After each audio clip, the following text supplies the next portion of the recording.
And now, the Bonfire with Big J. Okerson and Dan Soder. Thanks. It all goes down tonight. We know Matt and Shane are showing up. Mm-hmm. We don't know who their third partner is. Last I heard was Tommy Pope. I assume it's the same. From Stuff Island, Tommy Pope. From Stuff Island. It's you, Lewis, for sure. Mm-hmm. And it was going to be Dave the on same thing either way. Well, no, I think everybody wants... He's probably going to, foul a ton. What if Lewis lines up on Shane defensively, but then Shane lines up on you defensively? Yeah, whatever. Is that probably how it's going to be? I don't know. Then good. Hey, maybe we'll catch him in a good switch. Know what I mean? When they're trying to swap up the cover two. You guys are doing half court, right? Oh, my... 3-on-3? Yeah. Yes. I don't know. I'm just NBA jams? Dude, of course. It's never happened. I'm just saying. Saying what? I'm just asking. Just say it was a wacky question. It wasn't that crazy of a question. Dan, ask me if 3-on-3 full court was a wacky question. You're right. 4 is where you should start asking that question. Nope. Not even. Yeah. 5-on-5 full court. 4-on-4 is fine for full court. It's insanity. No, it's not. It's not that crazy. 3-on-3, I'll give you that. 4-on-4, I'm standing my ground. Stand your ground if you want. If it makes you feel better. 4-on-4 is a full court game. No, that's crazy. It's cluttered on a half court. It is a clutter. It's better to play 3-on-3 than 4-on-4, without a doubt. But 4-on-4 full court is a game of 2 people running the whole time. It's a waste of time. 4-on-4 is full court, unless you're just trying to have a fucking party in one half of the court. Anybody call in if you want to tell Dan he's crazy, or if I'm out of line for thinking 4-on-4. I don't think you're out of line. I think you could do both. 866-969-1969. And just you know what? Don't even call in. Just put up a poll. Yeah. 4-on-4 is for full court. 4-on-4 is great for half court. It's the perfect half court setup. No, I see. I think 3-on-3 is the best. Too many people. It's a lot of people. It is. 4-on-4 is a little cluttered for half court, but you'll play half court before you play full court 4-on-4. It's insane. Over the age of 25, yes. All right. I think when you're young and you can run around. We did this. I've never played 4-on-4 full court in my life. It's the dumbest idea I've ever heard. Not by you. I don't think 4-on-4 is dumb. I think 3-on-3, saying 3-on-3 is full court's dumb. I'll give you that. I'm not calling you dumb at all. You used the D word, so it's out there. No, I said you put it out if there. Somebody plays 4-on-4 full court, it's unless it's a drill you're running or something. Maybe you just like having nice cardiovascular shape. I mean, it's going to be exactly. Maybe you like having a tank. You might as well play 2-on-2 full court. It's just it's insane. Now that's fun. There's you're getting fun. There's not enough team defense. What about 1-on-1 full court? I mean, while we're talking about it, if you really want to get fucking, if you really want to fucking, you guys are playing 3-on-3 half court, 221, which I still find to be a mistake. But you think it should be 15? I bet it gets knocked down to 15. Because if not, can't knock it down mid game though. I think it needs to be 15 by 2. No, it's not like that. It's 1s and 2s. Deep ball, 3-point line is a 2-point shot. And it's 1 on the inside. That's what you're doing to 21? I'm fine with that being the rules, but to 21, I think that's a terrible idea. That's a terrible idea. If we do 21, it should be 2s and 3s. Yes. That's what the thing. Speeds that up. We need a legit exponentially. We need a legit scorekeeper too. Who's going to be are you going to be the first to gas, or do you think there's going to be someone else? You're a cigarette smoker. That's the only reason I ask. Yeah, well, I'm the fattest, but it's probably. I don't know. When Tommy Pope came the one time to play with us, Tommy was pretty good.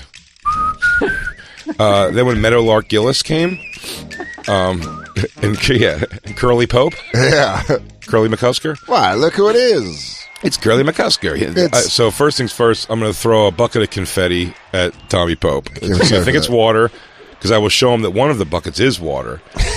And then he'll be like, no, not water, it'll be confetti, and all while Lewis is dunking. Damn, man. Lewis slam dunks. I will not tell Shane before the game that you called him and Matt the Washington Generals. Heads up, hands over here, and Lewis dunks. Look at that. Lewis doing a little bit of hand magic. Checking out Tommy Pope. He looks that way, he goes that way. That's going to be Louis J. Gomez with the... David Talcott on stage last night at my cellar show, and immediately took a Cafe Reggio coffee cup out of his jacket pocket and put it down. He goes, up close magic.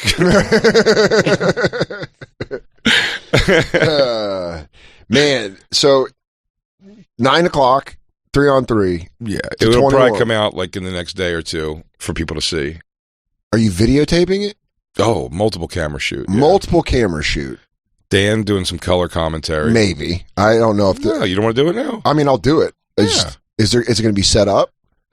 Well, Because I could. What do you mean set up? It's just knowing Lewis and knowing production value. There's a chance that I could show up and Lewis is going to be like, stand next to the camera and do it. It'll just pick up on the microphone. I don't think there's going to be a table. I don't think there's going to be. Oh, there is. There's no table. Just 4 microphones. I'm fine. As long as there's a microphone. Yeah, there's going to be 4 microphones.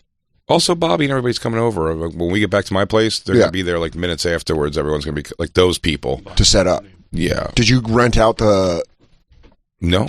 There just might be other people playing. We have to just wait for somebody else to finish. Dude.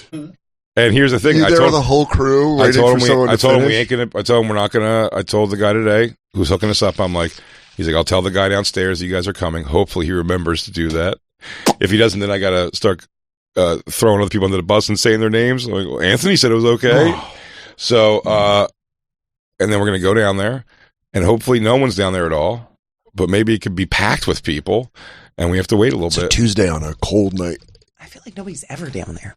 No, sometimes people are down there. How many outsiders you got coming? What do you got the 6 of you. Mm-hmm. You got Christine and I, so that's 8. 8. And then you got Bobby Hutch, Alex. I should probably check in with Mike. Alex and Bobby and see who's coming. Yeah, because I mean, if they're you texting me, so you get over 15 people. You think it's going to be over 15 people? Yes, I figured about. Think it's going to be over? I figured about 20 people. 20, you could get away with 20.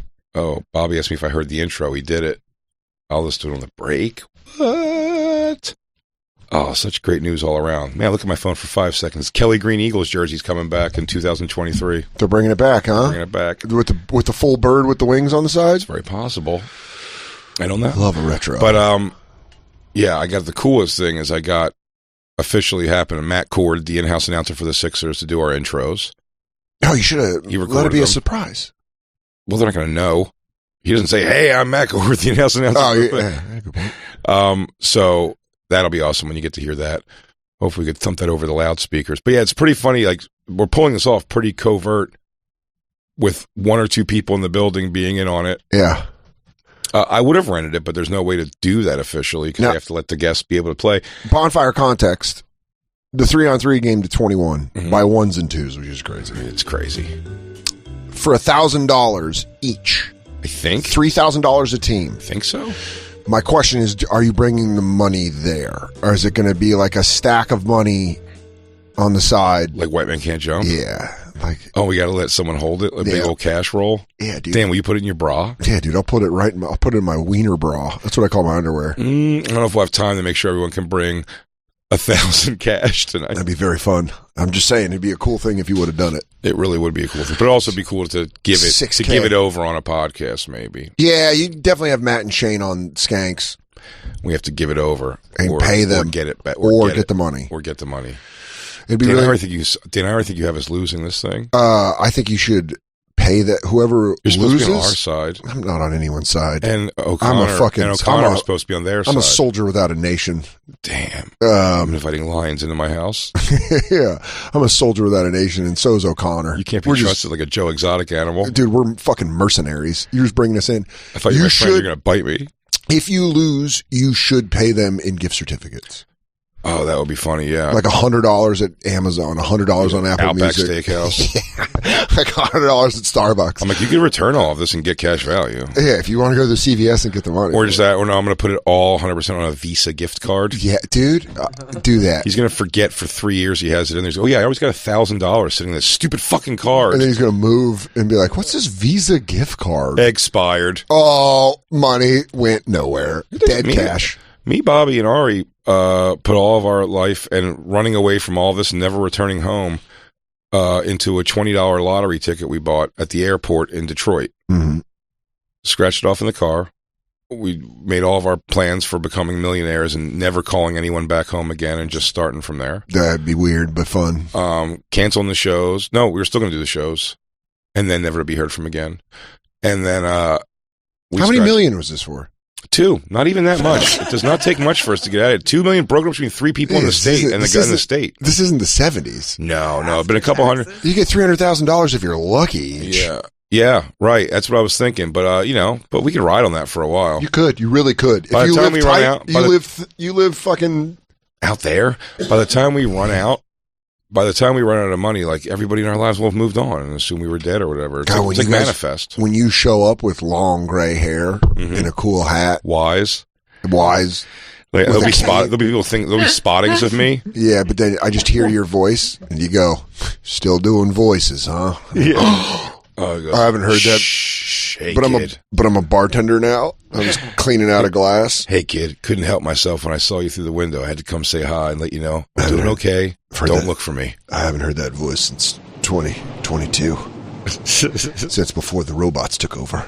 Gung. Dude, T2, we're headed towards it. Just get ready. I have a fucking, like, an arm that shoots a laser. Badass. That's like the American Dad. Yeah. Where they end it. So the game's tonight at 9 o'clock. Mm-hmm. Are there subs? What if Shane pulls a hammy? What if Lewis pulls a quad? I don't know what their plan What is is for that substitute if something happens. I don't know. Do you just keep rocking? But if Dave doesn't show up, like I said, we got Dylan or Tommy will probably jump in. But, yeah, I don't know. Neither might be ready to play basketball either. I've got to give him Dave's uniform. It might have to be Dylan then for sure because how excited? Do you have the unis? They're coming over at 7:30 with him. I'm going to put on my calf sleeve. Have you seen them?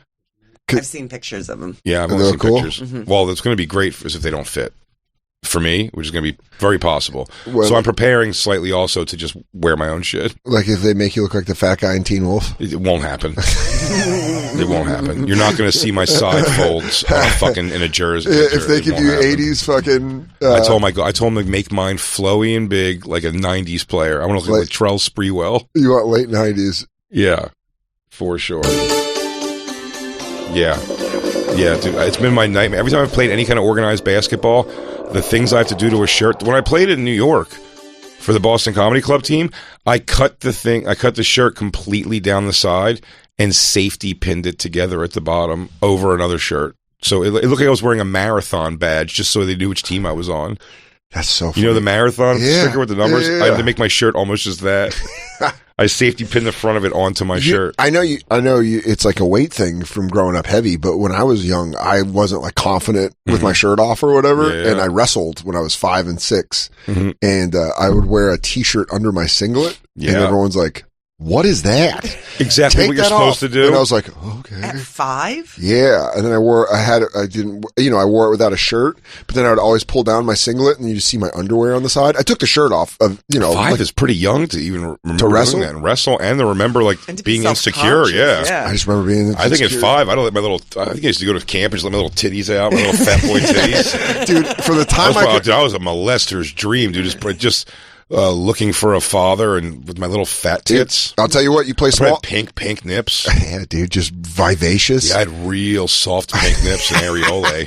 I was so self-conscious. That's why I didn't get fucking molested. I played small ball all those years. They couldn't get me. I didn't want to take my shirt off. You would scurry. Not me, dude. You could probably put me in front of a bowl of chocolate pudding and just let me eat with my fingers while you lick my asshole. Have you ever seen that picture of Nikola Jokic as a kid? Look up Jokic, Jokic, as a kid. With like pudding all over my face and just like underneath the table.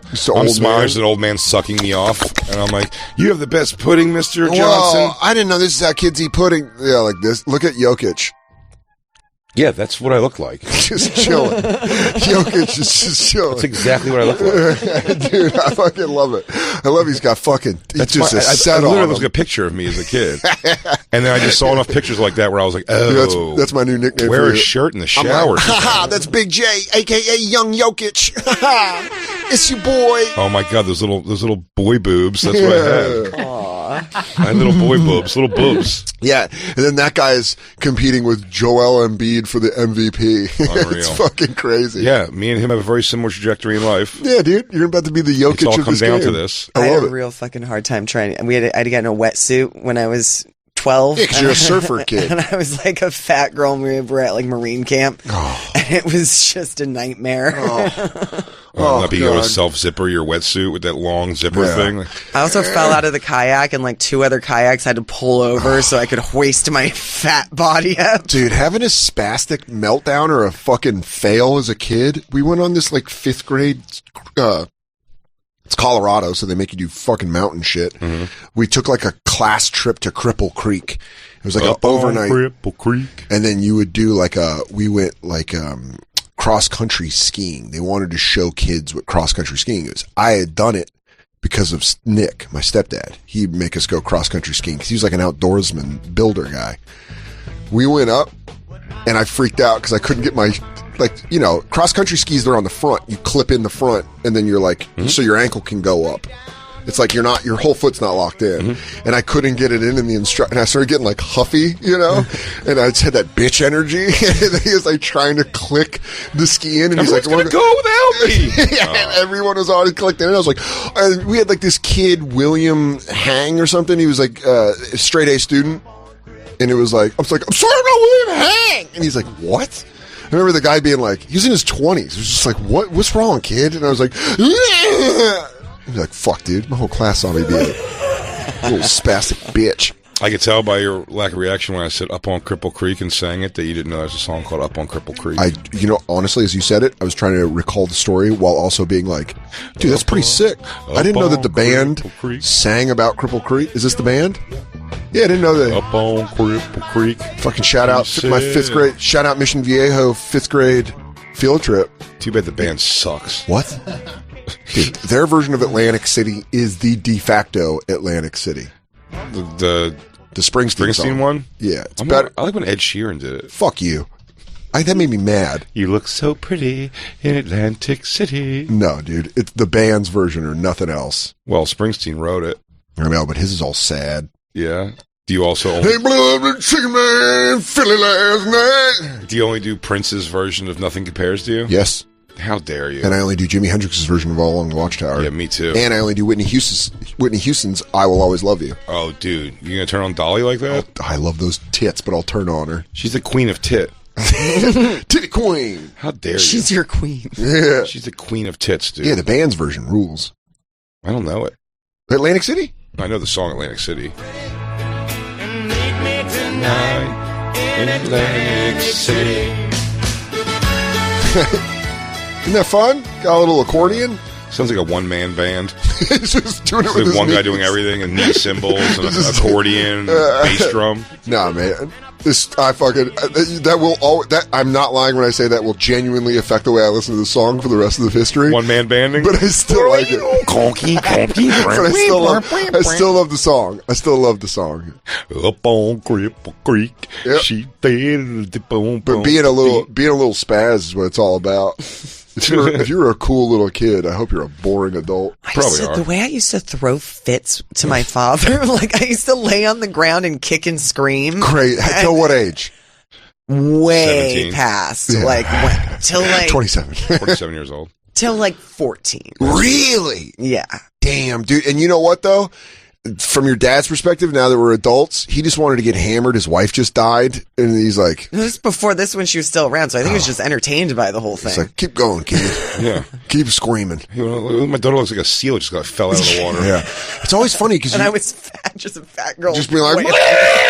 That's honestly, I find it... Look at her, all fat, a cowboy hat. I find it adorable. Like the way that Jay was scared of storms. It warms my heart that there's like these weird things that you're afraid of. You know what I mean? Yeah, but my fear of storms was apocalyptic fear, though. I was like, this is the day we're all going to die. And I'm like, it's drizzling, dude. I go, look at those skies. You think God's wrath isn't coming to come take us right now? You're the little kid version of there's a storm coming. Yeah. I was like, no, these skies, this is definitely God's finished with us. Guys, there's a wrath. There's a wrath coming.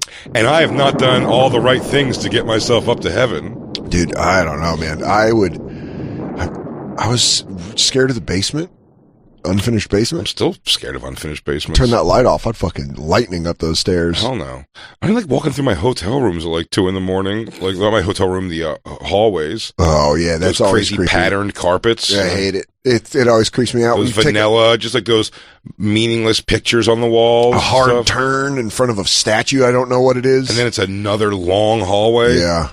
I always get nervous when you hear people in the hallway and you're in your room. I'm like, eee! Oh, really? Not me. I like when I'm walking to my room, though, and I hear people in their room. I always stop and see if it's fucking. 100% of the time I stop walking and wait at him. If there's a camera out there, it's like, is this guy? It would be like that Cecil Hotel documentary. Go, does he see a monster? Yeah. I'm like, no, Nope. I'm just listening here if these people are fucking in 406. Does he keep being stopped by the same spirit? Yeah, people partying. Have you ever in the heard people hotel room. fucking? Honest to God, I will say, for as much hotels as we do and all that shit, I've heard people fucking in a hotel room maybe under 5 times. It's always the under times 5 I've heard. Times. It's surprisingly disappointing. Well, it's never like the full thing. You never get to hear somebody fucking. Like, it seems like they stop, and then all of a sudden you just catch like the and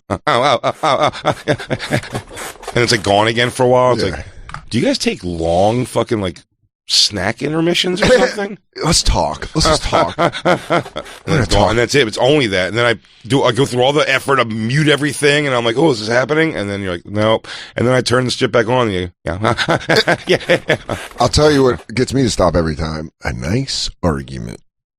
Oh, and the other, which I've heard way more than fucking. I haven't heard a ton, but I'm always excited about an argument. One time I got off an elevator. I want to say it might have been Raleigh, like a couple times ago. Yeah. The first room off the elevator, screaming match. And you're like, I just had my bag of food and I just sat there.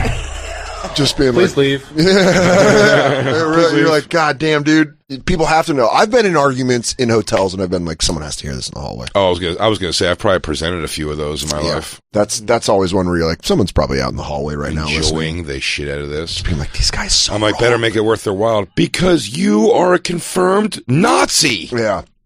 I remember smoke another fucking cigarette, you son of shit. Yeah, I remember being at McDaniel's wedding.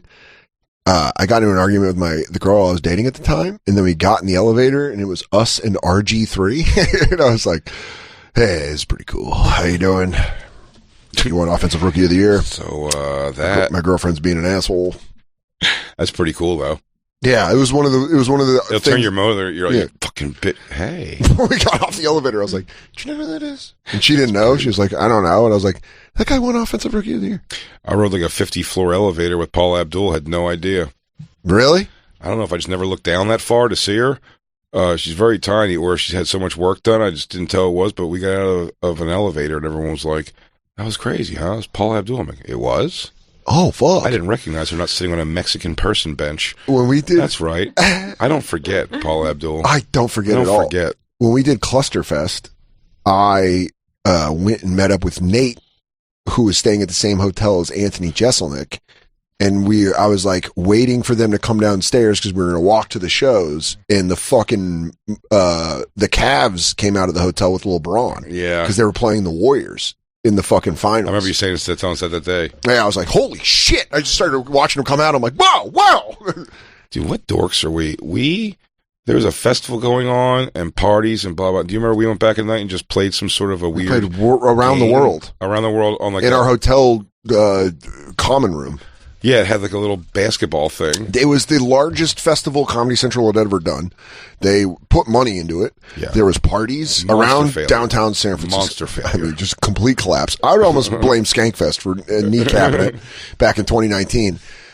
They, and then, me, you, Sal, and whoever else was staying at the hotel would just go back and play in DeRosa and play around. No, DeRosa was out. I'm wrong. DeRosa went out to party. I know Sal was there. I know you, Sal, and Wait, what game are you talking about? We would go. Remember those basketball hoops were in the hotel? Oh yeah. And we'd go and shoot. Yeah.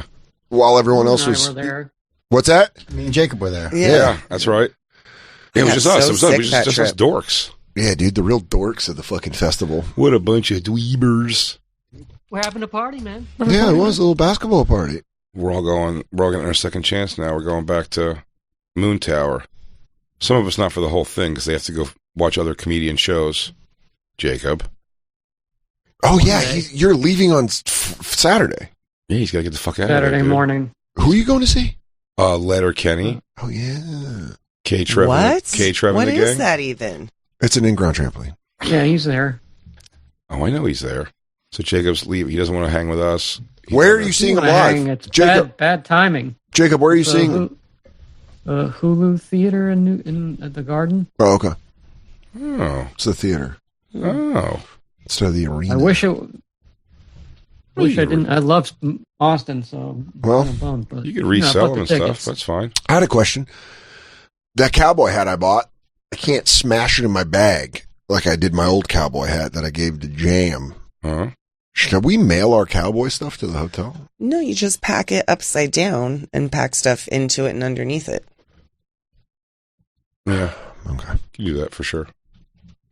It's just I'm walking on the plane with mine. I can't bring the duster.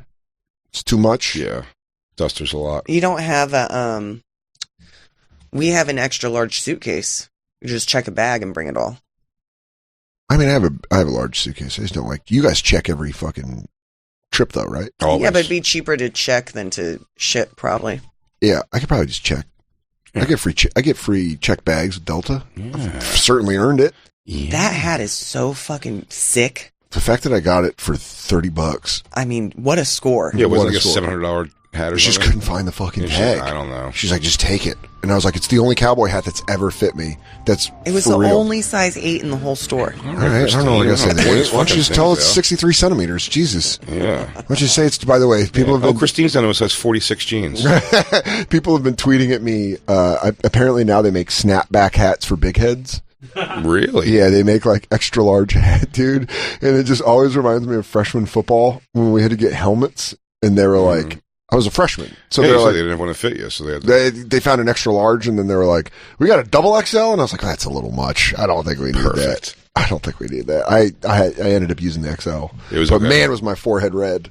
Yeah? Oh my So you could have God. went with the double XL. It would probably would have been much more comfortable. But it was, let me tell you, when fucking Big and Tall, Mm-hmm. when the Big and Tall was changed names a bunch of times, Casual Male, Big and Tall. Now it's called and it David was Ortiz's fucking. Now it's DS, Large DXL. DS supply, I think it's DXL now. But whatever it is, again, I'm talking about dressing hip hop in my teen years. The thing when they just got anything that was a brand name, it was so exciting. Oh yeah, And it was only hip hop clothes first because that's what everyone was baggy. So it was Rockaware, Echo, yeah. Fat Farm, South Pole, shit like that. But man, it was such a big deal because. And you didn't want to go country and wear big dogs. No, I couldn't do that. I couldn't go with the. I did. I bought a couple of shirts, made them sleeveless. Big shirts dog for sure. shirts? Oh yeah. Yeah. A couple just like Malone Sport. I remember was another one. And you can get there just kind of like their graphic tees they had there, but just my whole life still don't understand the possibility of going like I'm gonna go buy a fucking wardrobe right now at an awesome mall. Oh, just go fucking crazy. Never bought a piece of clothing. All the malls I perform in, never a piece of clothing outside. That's not just sweatpants. I bought sweatpants, which couldn't sound fatter. I bought sweatpants and super stretchy underwear. I bought pants that have give. Were you a South Pole guy? I was whatever had a logo on it that wasn't just like your dad's shirt. Do you know what I mean? Gotcha. So yeah, South Pole, Fat Farm, all of it. I had all those things. There's a weight limit at this party. Damn. Christine, I'm Ouch. sorry. Ouch. Is that Dan with the shirt off picture? Yeah. Are you sitting on? What? Oh yeah, wolf, dude. Oh yeah. Shut up, dude. Your Woof. body's fantastic. No, it's not, dude. That was, by the way, that was peak drinking. Yeah, and look at you. You don't look bad at all. No, man, that is not good. Now, you're wrong. It's I would fucking kill for that body. yeah. Yeah. Look at Grams. I Look would at Grams eat right behind DJ me. Lou's ass after a shit to have a body like that. Look at Grams behind me. That's a body. Lou, take a shit. Picture your worst shit. And then I eat it. Dude, they when we took our shirts off for the That's It video for Giannis, Louis Katz, I took my shirt off in front of him and he goes, dude, I'm sorry to say this. I'm just like disappointed. He's like, I thought you were muscular. I was like, no. What a jerk off That thing was, to say. it was very funny. I thought it was funny because he was like, damn, dude, I thought you could protect me all this time. I don't know why this was in my head today. I don't think we ever talked about it before. But did you go to prom, DJ Lou? Did you go to your prom? I did.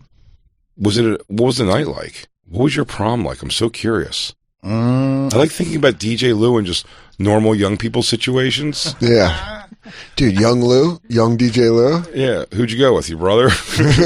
I went with a friend, a girl that was a friend.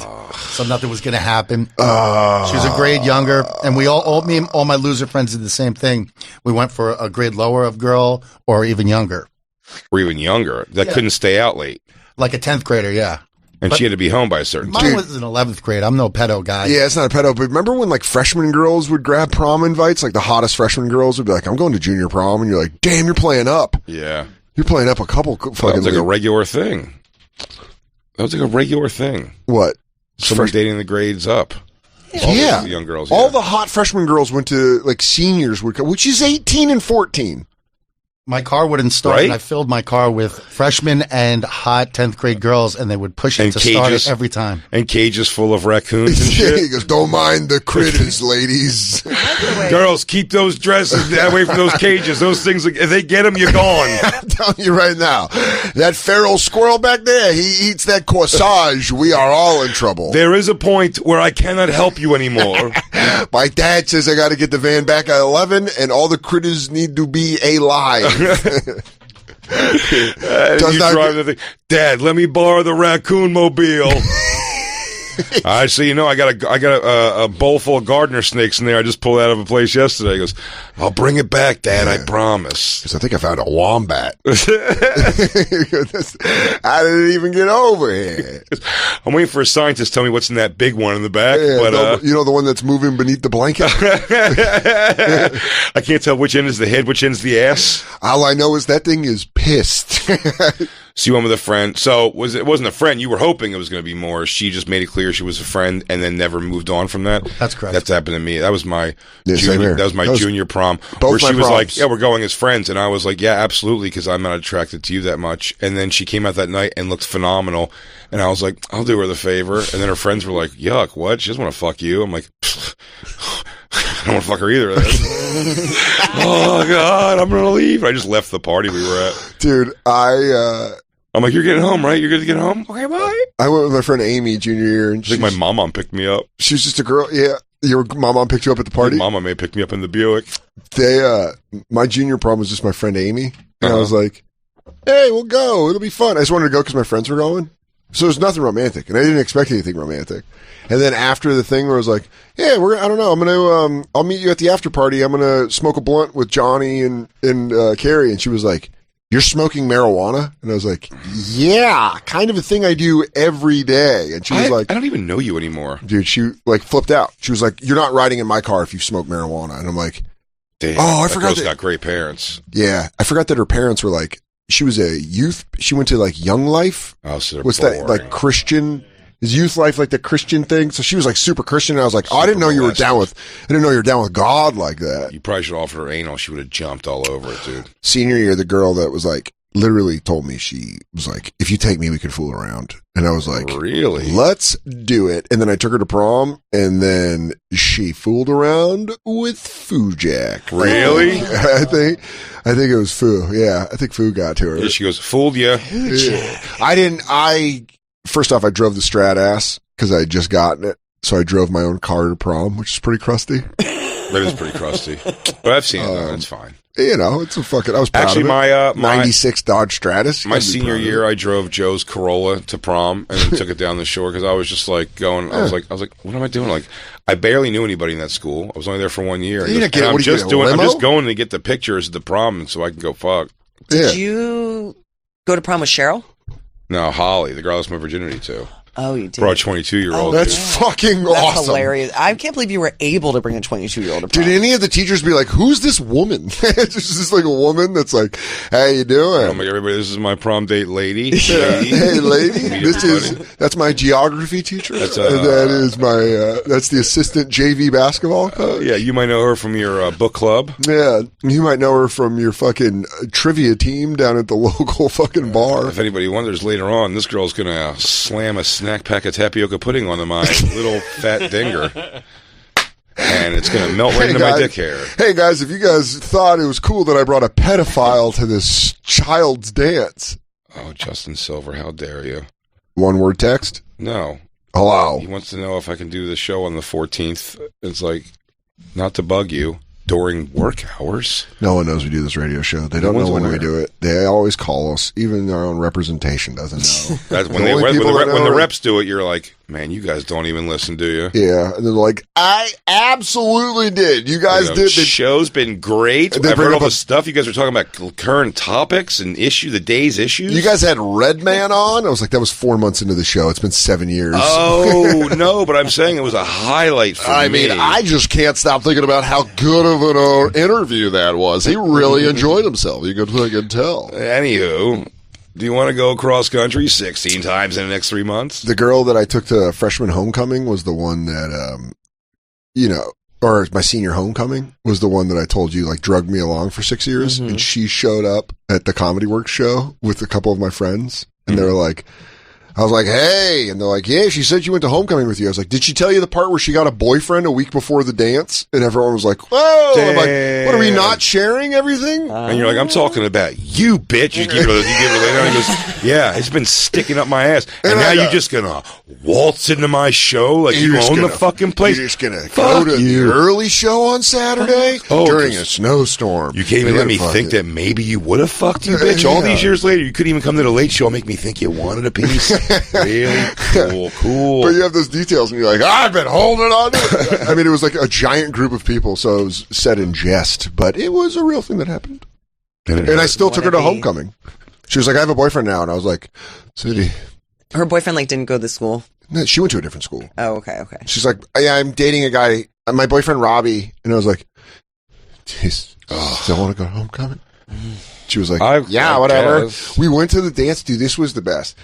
My mom was staying at one of her boyfriend's house. Shout out early 2000s Trish. Just a fucking problem in the Denver metro area. Yeah. And she ran that place, so. Dude, good luck. You're in the singles? You guys didn't wait for a table at a restaurant your whole life. Goddamn right, dude. And never paid for an oil change until I moved out. The dish. Get over here. Trish is so Murphy Brown, I can't take it. She I love it. She really is Murphy Brown. That's what I always thought when I watched that. I was like, that's like my mom. She was, a lot of shoulder pads in her outfits. Real Paula Poundstone looking. She was like staying at her boyfriend's house that weekend. So, you fantasy book the weekend where I'm like, she's going to break up with her boyfriend. She could be in love with me. I'm going to have the house or whatever. And then as it got closer and closer and I realized like, this girl's just going stronger than ever. Yeah, she goes, every day I find out something more we have in common. And I fall deeper and deeper in love with them. Dan, do you mind if I talk to you about the entire prom? And how much I miss them? It was like homecoming. So I had a bunch of friends that weren't going. There was already texting and shit, right? No texting. No, I think we were like 5 years before texting. 6 years. Beeped? Was she getting beeped the whole time? I don't remember. She was getting paid? She had a cell phone. Ooh. Definitely had a cell phone. Like one of those old Nokias. That's because her dad thought she was hot too. Got her whatever she wanted. Hey, princess. No, she went to... if it makes you feel better, Dan, she didn't fuck you, but she probably was raped by her own father. So well, thanks, Jay. Dan Snow, it wasn't you.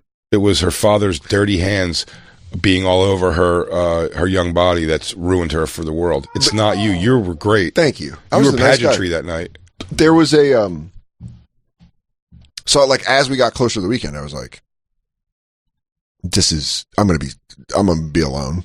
This is not going to happen. So I had like 6 or 7 friends that weren't going to homecoming, didn't have dates or whatever. And I was like, yeah, don't fuck me. Yeah. I was like, we could do a gay gangbang.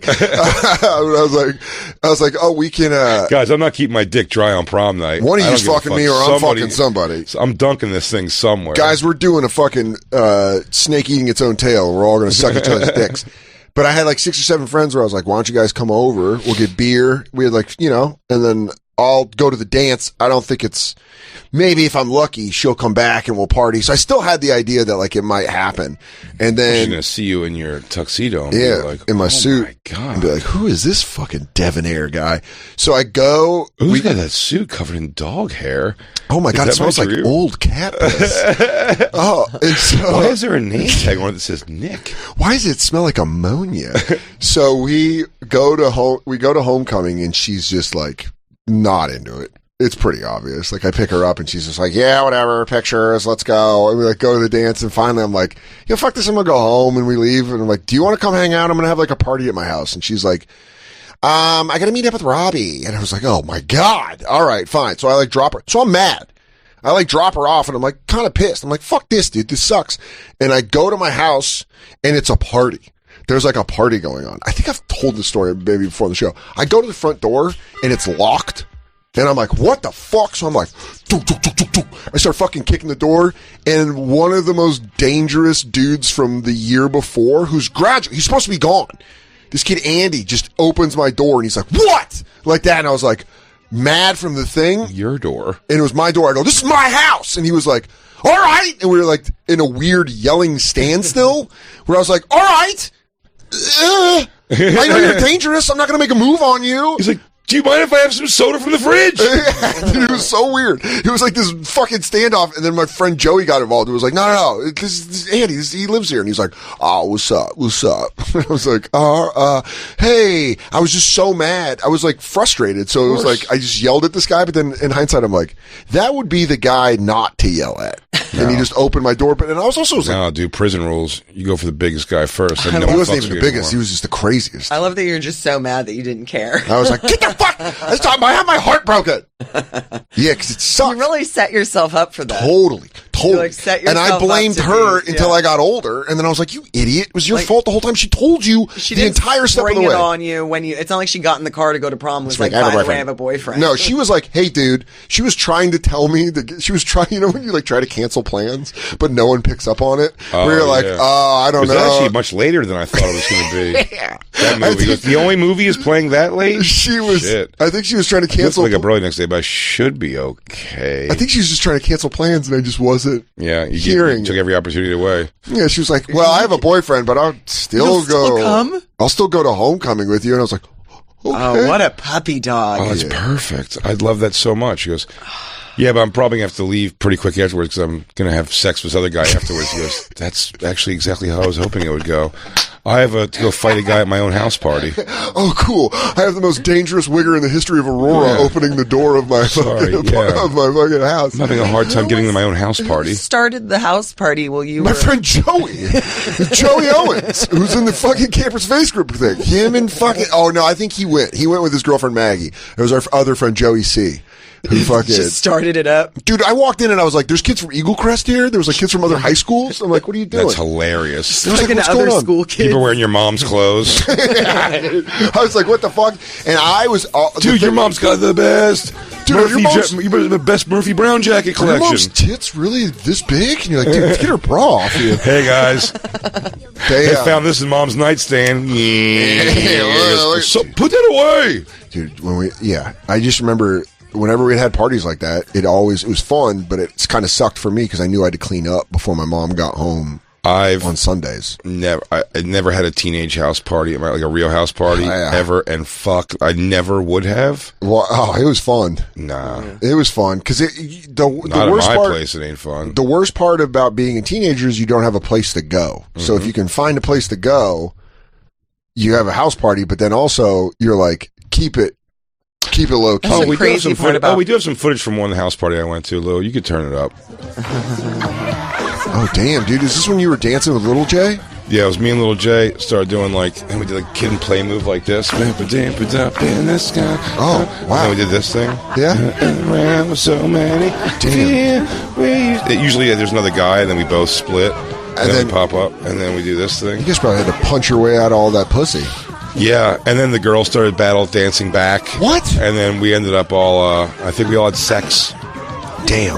And then my dad came in yelling stuff about Dolomite. And then other stuff. How many house parties did you have? I think there was 3. The second one I went to college, and the third one the guys from Immature were there. One of them grew up to be Marquise Houston. Whoa! Very successful. Wow! Pretty cool party. That's a real cool party. House parties. I had the one when Kim Krapinski held my hand outside for my organized outside games, and that was the last party I ever had. It was a win.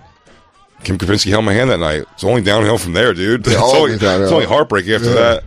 And you know what's funny is they can like, now I can go, yeah, the head coach of the Miami Dolphins, I used to party at his house. It was a house party. Was he at your house party that you weren't allowed in? Yeah. No, he was at homecoming with his girlfriend and then probably having sex at a hotel. Yeah. Oh, it was like what a stud. It was like me and the dorks. So what was the rest of your night, TJ Lou? You went with a friend, underage. We went with You were overage. And they didn't want to hang out after? No, we all went down the shore. They had fake IDs so they could have sex with you against the laws. We break partied the rules of New Jersey in a limo and rode down to the shore, and then we never saw them for the rest of the weekend. Well, you guys stayed the whole weekend. Yeah, but Ocean City. Yeah, but they were Seaside. Seaside. Yeah. Wait, you rented a house? Yes.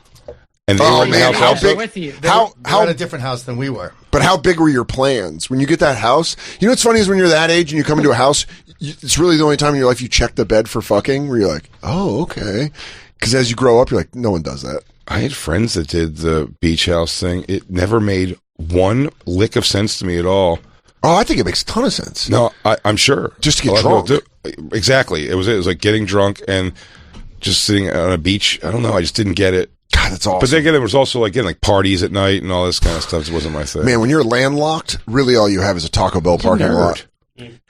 The Taco Bell parking lot is the gnarly. It's like the hang in Lake Havasu. Really? Oh my god! Lake Havasu? Yeah, everybody's out on their pickup trucks, just fucking hanging out At the Taco Bell parking lot. Taco Bell parking lot. Because the Taco Bell on Smoky Hill and Buckley would be where you would just hang out and wait to find out there was another party.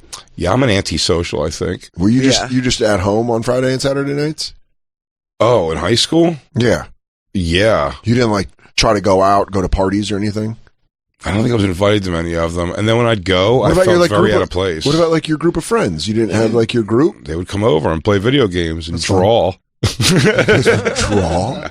I mean, when I was young, yes. But like, no, I'm saying the thought about all of you guys on the floor drawing war scenes. But no, legitimately, like playing video games, watching movies and shit like that. Like, you guys weren't getting fucked up at all? No, not at all. And then when I moved, like my senior year to Jersey, a bunch of those guys were, but I was set in my ways already. Many ways. You guys like, guys, stop drinking. We can't draw when we're drunk. I mean, we can, but these pictures are horrible. They're coming out all squiggly. Stop.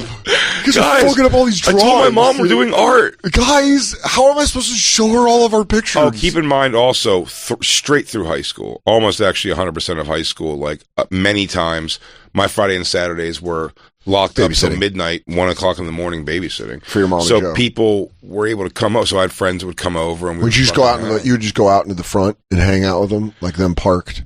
Sure, they come in. Yeah, my parents didn't give a fuck if people were over. Okay, they didn't care. My friends were all like people that wouldn't do anything shitty to the kids or anything. Yeah.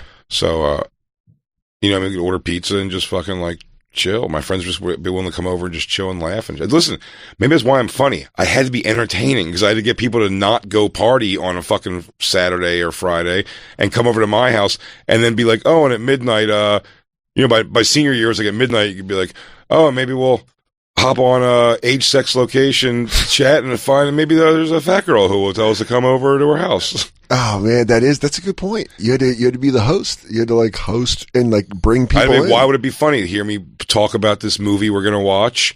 Yeah, or I'll make fun of this or do it. You know what I mean? Like mine was like a similar but different version. Whereas like people would come over to my house, so I had to be entertaining, but everyone was there to get fucked up in the garage. Yeah. So everyone was there to like smoke weed or smoke cigarettes, and you could drink. And like if you caught my mom after she was home, it was fine. If you caught her if she was at work, you could hang out in the garage. Heaven forbid you were at my house when my mom came home. Oh. I would have people dart out like, get the fuck, if we were in the garage and I like was out front of the fucking, driveway smoking a cigarette and saw her turn the corner, I'd be like, get the fuck out of here now. The house clear when she come. Every night. She'd be half in the bag. Yeah, but like every night. But she would fucking I had a friend make dinner. Like that, she would, no matter what was going on, she was home for dinner 6:30. Damn, this balsamic reduction is for shit. Yeah. You're just like your father. Your father couldn't do a balsamic vinaigrette. No, she would, it was the same thing every time. She would come home, she'd have about 3 drinks, and then make dinner. And then would have and then go to bed after, like, shortly after. We'd have dinner, and she'd be, like, asleep in, like, 90 minutes after that. Who did dishes and stuff? I did. Yeah. I did. She cooked, I cleaned. That was basically the rules of the house. It's a good deal. It was a good deal. She would cook, no matter what she cooked, she'd just leave it in the sink. She'd be like, you're fucking cleaning it. DJ Lou, we'll pick up did you get laid that weekend at all? I didn't get laid for another 3 years. Oh. Wait, really? Well, I mean, it's not crazy. Yeah. 17, 18, 19. Yeah. 20. You got laid at 20 first time? Yeah, that makes sense. I got laid at 16 and then not again until I was like, or like 16 and then 17 31. And then not again until I was 20. 16, 17. 18. And not again until I was 18. 19. It was a bunch of times when I was 19. And then it carried over straight till I was 20. No, 17 to 20. Everyone freshman year. Like when you were 18, you were banging a 22-year-old. Did you go to prom, Lou? I did go to prom. Had a great time. You did go. Did you go with your girlfriend? No, I didn't have a girlfriend at the time, but I dated this girl in 3rd grade in Georgia, and always told her I'd go to the prom with her. So I actually flew her out from Georgia to come to prom. Did she turn out to be hot? Yeah. Really? Yeah. Did she straight fucks? Nice long-term bet. Did she come to fucks? She did not. When I picked her up from the airport, she gave me a kiss on the forehead. and then handed me her what is the thing for a tampon? She handed me a tampon. Really? Just let you know she has her period? Yeah. Damn, dude, what a way to give that info I feel like that was, even if she didn't have her period, that was what she was told to do by somebody. Give him this tampon. He won't show him a you. tampon. It'd be great. He goes, you want me to put this in for you? Pull it out. Yeah, I can put it up my butt. She goes, that's not, what? Yeah, he goes, he just put it in his nose. He goes, I don't understand what you gave me this for. What? Oh, God, it's opening. It's expanding. We'll get more problem. We have our guests coming in. They're here. Oh, yeah. We should take our first break. Yeah, let's take our first break. Ontario, California. Go check out Big J this Thursday through Saturday at the Ontario Improv. He's going to be there with Jason Ellis. After that, he will be, that's March 31st through the April 2nd. After that, he'll be in Washington, D.C. with Louis J. Gomez and at Go Bananas in Hasbrook Heights, New Jersey. Nashville and Austin also on the way. For tickets and other tour dates, visit bigjcomedy.com. Yeah, Stan Soder, Hollywood. It's all sold out. You're shit out of luck. All you do now is call and get on the standby list, maybe. Cobb's Comedy Club, though, San Francisco, that is this Friday and Saturday. Get your fucking tickets now before they are gone, and they will be gone. The Paramount Theater, Austin, Texas, part of Moon Tower Festival, but it is a standalone show, so you can buy tickets for just the show at the Paramount. Let's fill this fucking thing up, everybody. Show them what Dan Soder's all about. Paramount Theater, that's Thursday, April 21st, the day before we do the Bonfire at Antone's. For tickets and all the tour dates, of course, go to dansoder.com. They can get the tickets for the individual show on your website, right? dansoder.com. They got the ticket. Oh, yeah. There. We got a fun guest coming in. We'll take a break, and we'll be right back after this.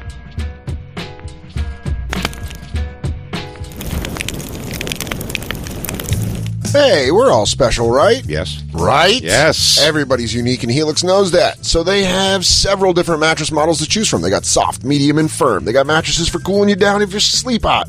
They even got the Helix Plus mattress if you're plus size folks. You know, just figure out what you are. You can go take the quiz, and then they'll let you know. If you're looking for a mattress, you take the quiz, you order the mattress, comes right to your door. Free shipping, contact-free delivery. You don't ever need to go to a mattress store again. You should, just to keep them, in business. Yeah, peek in, say hi. Maybe buy a pillow. Hey, mattress Bill. Yeah, don't make them feel like it's all for naught. Hey, king of mattresses, where's your castle? I don't know. It's crumbling around you. Where's your crown, king nothing? Helix Sleep was even awarded the #1 best overall mattress pick of 2020 by GQ and Wired magazine. They have a 10-year warranty, and you get to try your mattress out for 100 nights, risk-free. Helix mattresses are shipped right to your door, completely free, and they'll even pick it up if you don't love it, but you will! Right now, Helix is offering up to $200 off all mattress orders. Get up to $200 off at helixsleep.com/bonfire. helixsleep.com/bonfire. Yeah. Do you guys realize Jacob ran off before he could tell us about his prom? Yeah, why didn't he say that? You think it's going to be the saddest one or the best one? Saddest. Do you really? Or the sexiest. He's like, they made me decorate the entire prom hall and then said I couldn't come. And they said it was called the No Jacob dance. or they poured pig's blood on him. They carried Jacob. He goes, I wanted to kill everybody. I have telekinesis and everyone judged me. Hey, that doesn't matter, because I'll tell you what, fortune favors the bold, the strong, the brave, and the carries. For your business to break out of anything holding you back, you need business checking as brave as you are. Introducing Novo Business Checking. Novo is powerfully simple business checking, and unlike traditional banking, Novo has no minimum balances, no transaction limits, and no hidden fees. Instead of a one-size-fits-all approach, Novo is customized to your business to save you time and free up cash flow. With seamless integrations to Stripe, Shopify, QuickBooks Online, and more, sign up for Novo for free and join the community of over 150,000 fearless small businesses who have found the customizable business checking solution that admires their brave. Sign up for your free business checking account right now at novo.co/bonfire. Plus, the Bonfire listeners get access to over $5,000 in perks and discounts. Go to novo.co/bonfire, novo.co/bonfire, and sign up for free. Novo Platform Incorporated is a fintech, not a bank. Banking services provided by Middlesex Federal Savings, FA member FDIC. Terms and conditions apply. Online shopping is here to stay, which means your business needs to be ready to keep up. Keep up the pace. With ShipStation, you'll never worry about shipping again. ShipStation handles all your shipping needs quickly, affordably, and painlessly, and is already trusted by over 100,000 e-commerce sellers. ShipStation helps you keep track of orders from any sales channel, easily finding the best shipping carrier with deeply discounted rates, and automates just above any shipping task with just a few clicks. You'll save time, save money, and save your sanity. Plus, ShipStation works with every carrier, so you can always find the best fit for you. Make shipping the easy part of having an online store. You have bigger ideas to think about. Ship more in less time with ShipStation. Use our offer code Bonfire to get a 60-day free trial. That's 2 months free on a no-hassle, stress-free shipping. Go to ShipStation.com. Click on the microphone at the top of the page and type in Bonfire. ShipStation, make ship happen.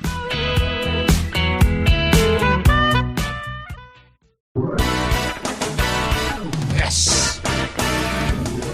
Hey, you guys know there's this guy out of Philly. You may have seen his billboards.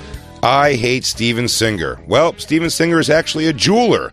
But who hates him? Well, other jewelers hate him. And why? Because Steven makes buying real diamond jewelry for someone you love easy. And he makes it fun. Steven started out as a jeweler and diamond wholesaler, selling nationally to other jewelry stores. He saw other jewelers focusing on the wrong things. I like the Steven Singer read as his real life story. And one day he dreamed of having crazy African people mine these diamonds. Children, in fact. He really hated it. He says only their tiny hands can get the best diamonds. And they pull out the biggest jewels. They pull the biggest jewel. They get in the real nooks and crans. He saw that other jewelers were focusing only on making a buck. Steven wanted to help people celebrate love with diamonds and has been for over 40 years. He never wanted to be in the jewelry business. He's in the love business. Oh. This is just his side thing. He's a gigolo. That'd be so funny if he's just like, I actually am. We get pulled. He pulls it because he goes, hey, Jay, I do. Yeah. He's American Graffiti. Call on me, bitches, baby. Steven Singer Jewelers is the place to buy real diamond jewelry for your real love. That's what Black Lou did. Yeah. Yeah, he got zooted up out there. Yeah, got an engagement ring, got a fucking... And that ring fits good. I've tried to pull it off a lot. I cursed. Did you curse? I cursed. What did you say? I said the F word. I was so excited about the deals. They are great deals. Can we play it off like that? I was so excited. If you go to Steven Singer, you're going to get treated like a friend, not a paycheck, Dan. No gotchas, no sales, no hassle. It's the smartest way to celebrate the moment that matters most. Real diamonds from a real jeweler you can trust. And you don't have to get one of those crazy gambling debt things like the Uncut Gems movie. You can just go to the store. Call, chat, text, Zoom, whatever it is. Visit the showroom in Philly or online at IHateStevenSinger.com right now. Once again, that's IHateStevenSinger.com. Go Birds. Go Birds. And now, back to the Bonfire with Big J. Okerson and Dan Soder. And not good. All I'm saying is basketball's fun. Yeah, basketball is my favorite sport. I like to play. I wear some shorts. I dribble up and down the court. Welcome back to the Bonfire, Sirius XM Faction Talk 103. I'm Dan Soder. That's Big J. Okerson. Our guest has a new album out right now that you can go download called A Feeling of Emptiness. You can also hear on the podcast Lady Journey with Sarah Talamash. Please welcome Katie Hannigan. Hi. Hey, Katie. Thank you. First time on the show? Yeah. Yes. Right, yeah. And also my first time being able to confront the bitch for stealing my man, Mike Vecchione. We had a 10-year thing going on in Queens. Katie shows up. Other Katie shows up. All of a sudden, the 2555 boys are done. Oh, I know. So sorry. You broke up the 2555 boys. Oh, I asked Mike. I said, did he miss it? He said, Katie, I'm 50. I had to move out. Yeah. It's fine. Yeah. It's but don't worry. They still move 2 blocks from each other to make sure it's okay. It can't be separated. It can't be separated. That's because they both just sit in their window sills at night and they go, what are you doing over there? Is it windy over there? It's not that windy over here. What time is it there? Yeah. It's like 2 blocks away. Who's the president where you're at? Katie's album, A Feeling of Emptiness. You can download it everywhere. Katie and I were in Raleigh, had a great time, hung out. That was a fun time working, fun weekend of shows. Yeah. We were talking about prom before the break. Oh God, I love it. You're from Indiana. Yeah. Did you have a junior and senior prom? I had a junior and senior, but I also went sophomore and freshman, baby. Whoa! Prom slut in the building. damn, Katie hit the cycle, dude. She went all 4. Every year you went. How old was the guy you went with freshman year? 18. Damn. How old were you? Statutory rape. I was 14, I think. I didn't even turn. That's an Indiana bride, though. That's what they call that. That's fine. The age of consent is 8. She goes, "Oh, Katie, that's a field bride." What part of Indiana are you from? Indianapolis. I Yeah. was just in Fort Wayne. Odd place. Yeah, I don't know it that well. Odd place. Fort Wayne. Fun fact, the highest population of Burmese people outside of Burma. I believe it. Mm-hmm. I believe it. Burmese. It's interesting. The people from the second to last Rambo movie. That's why you had Burmese when you were in... That is why. Okay, it all's clicking. It's all clicking. When you went to freshman year, was it your boyfriend? It was kind of a boyfriend, but it was like a thing where we ended up breaking up very shortly after because I didn't want to give him a blowjob. Really? I was nervous. I was nervous of AIDS. AIDS? Were you really? That was your fear? Yeah. That's how you get it. Like, dude, you can get it from blowjob. That's how you get it. That's why if you don't want to get AIDS, you just got to suck their assholes. Yeah. The Lord's way. Catholic. That's not where AIDS comes from. You can't get it from analingus.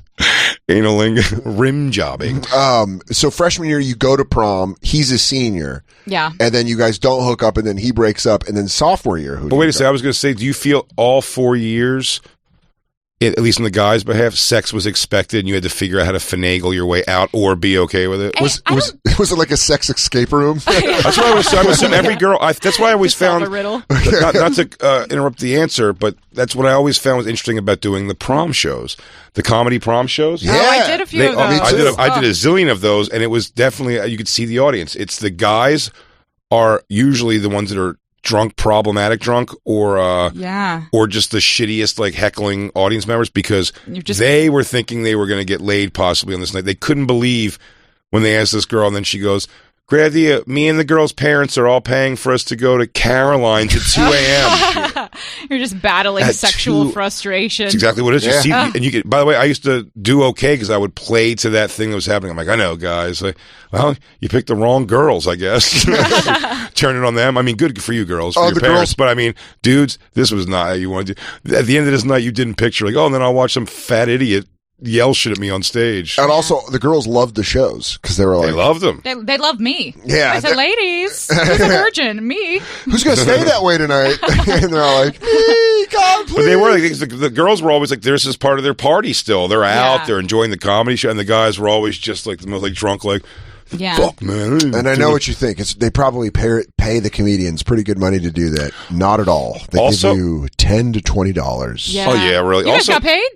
Yeah. Also, even the ones that were fucking their dates, though, they were like too cool for school too. They were almost like, we're here at this kids thing, I guess, because her parents don't know that I'm plowing her on the reg. So he didn't really care, but he was also the guy. It's like, yeah, don't ask me questions, dude. I don't really want to talk to you. Shut up. Or try to be a smart ass back, like that kind of shit. Oh, I hate that. That Yeah. male energy ruins comedy shows. Yeah, well then what's funny is it flips in adulthood and then drunk women ruin most They shit. really do. They really do. So like Really they pass the baton. I used to do ballet.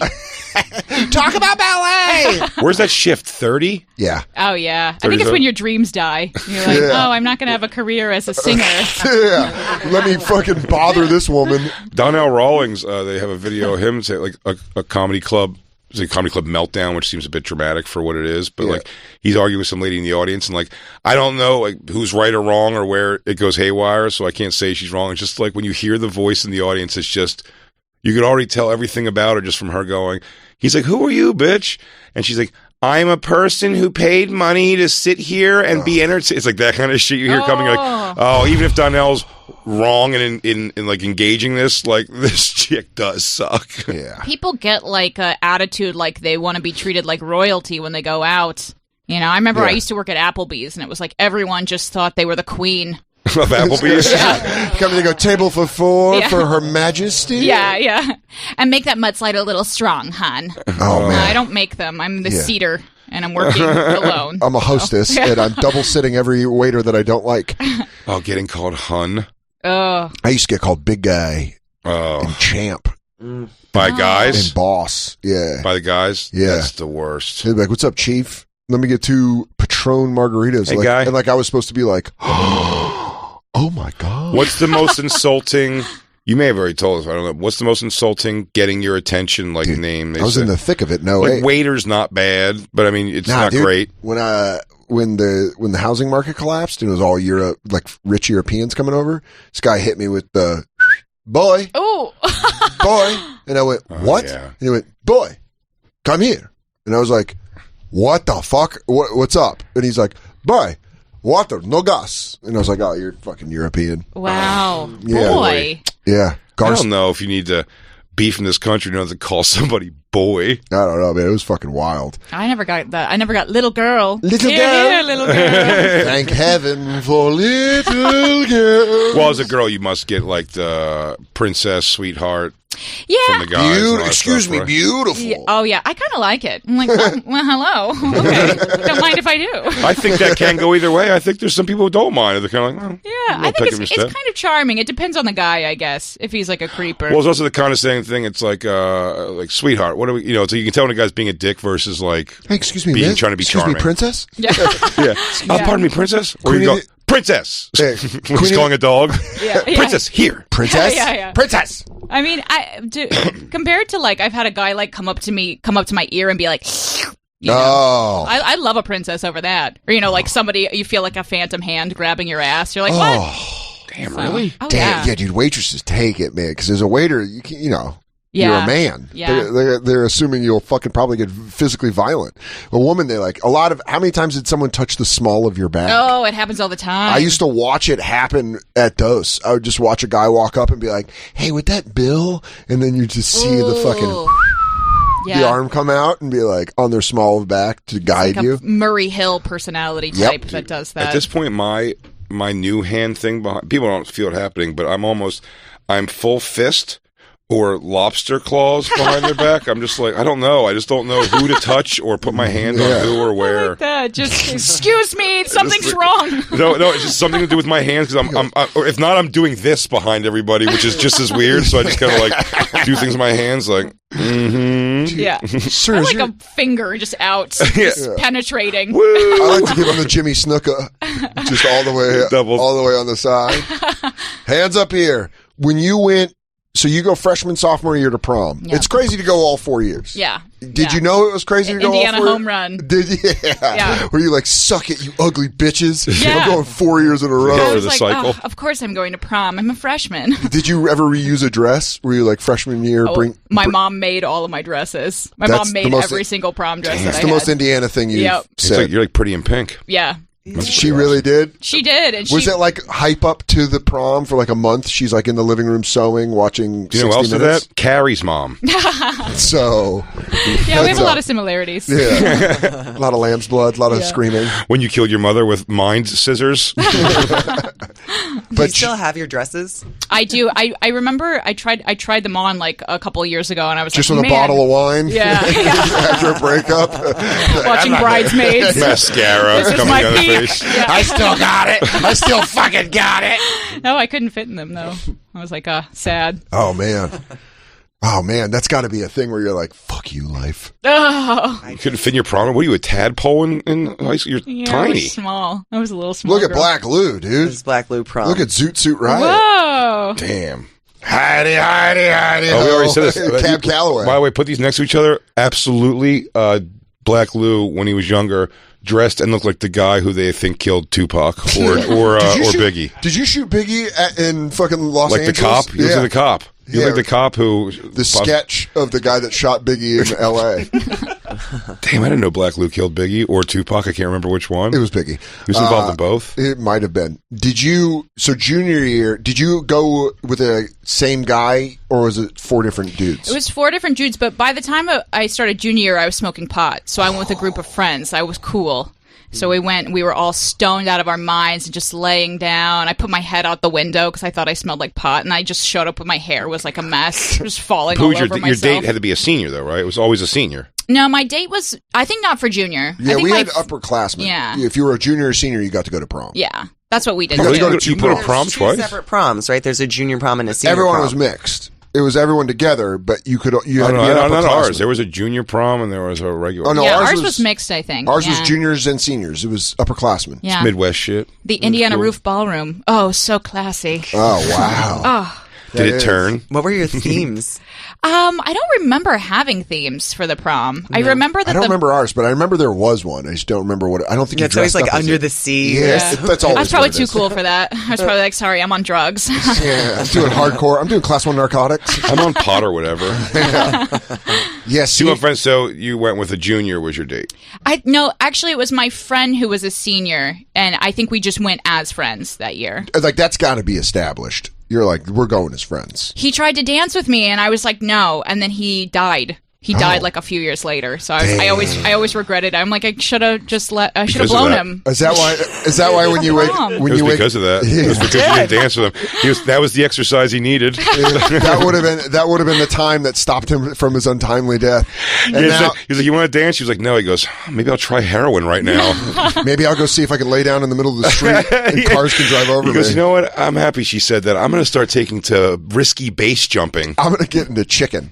With trucks that are What'd he die from? Like medical? Motorcycle accident. Motorcycle accident. Yeah, he did. I know it's very metal. It's very Indiana. What a fucking 1950s. It's like a Tom Petty song. I know 3 people that have died of motorcycle accidents, all from Jesus Indianapolis. Christ. I don't know 3 people in history, not even in my life, that have died of motorcycle accidents. Also, were you hanging out with the Mayans? What are you hanging out just I'm kind of cool. Anyway, growing up the daughter of a warlock. She goes, so shit comes downhill. Hell's Angels show up, and let's just say their indie chapter, not a nice group. And not careful. Not careful. The Sons of Hannigan. So now the ghost shows up every night in his prom in his tuxedo. Dance with me. Now Vecchione has to deal with it. Drag race. Yeah, Vecchione has to drag race a 1950s guy. Vecchione's the ghost keeps coming back. Thank God I keep my cardio up to wrestle with these ghosts. But he's so sweet though. He'd be like, go for it. Yeah, he's like, dance with him. The guy's I know. coming back. I told Mike I had a guy who was texting me during the pandemic, some guy I went on dates with, and I told Mike the whole story. Mike's like, give him a break. I'm like, what do you want me to do? He's so like understanding. He's like, he seems like a nice guy. He's asking for non-tasteful nudes, and Mike's like, we're all locked inside. Help him a guy out, would you? Do you want me to send you back the ones you sent me? Yeah. Like Playboy level, nothing crazy. Nothing nuts. No splitting lip. Nothing just fucking... like, tasteful dead-ons. Dude, my favorite, I was trying to tell someone this story of before the pandemic, when Katie and I started dating, and Katie came over to my house to watch TV, and we were on Netflix just like going around. Oh my God, is this a cheerleading thing? Yeah. Oh my God, this is so funny. You have to tell this story. Katie Hannigan got the worst impression of Katie Nolan. I really did. I thought I was like, oh my God, this girl is nuts. She's like, this girl's cancelable. So it's like Netflix, and we're watching the show Cheer, which is like Last Chance U, but for cheerleading. Mm-hmm. And the town it takes place in, they literally have a fruitcake factory, a factory that makes fruitcakes. It's the only job in the town. It's like one of the big industry things in this town, right? That's important backstory. So it's about cheerleading, and obviously there's male cheerleaders.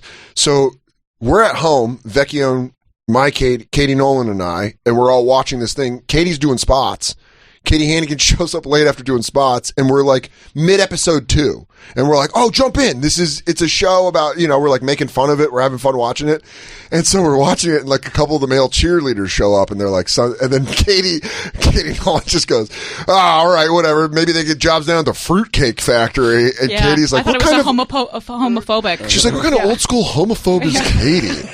She's like, what are these guys working down at the fruitcake factory? And then I'm watching like trepidation between the two Katies. And I'm like, wait, did you know that there was a fruitcake factory? I know. Meanwhile, I was like, I witnessed a hate crime from Dan's new lady definitely friend. Still. Yeah.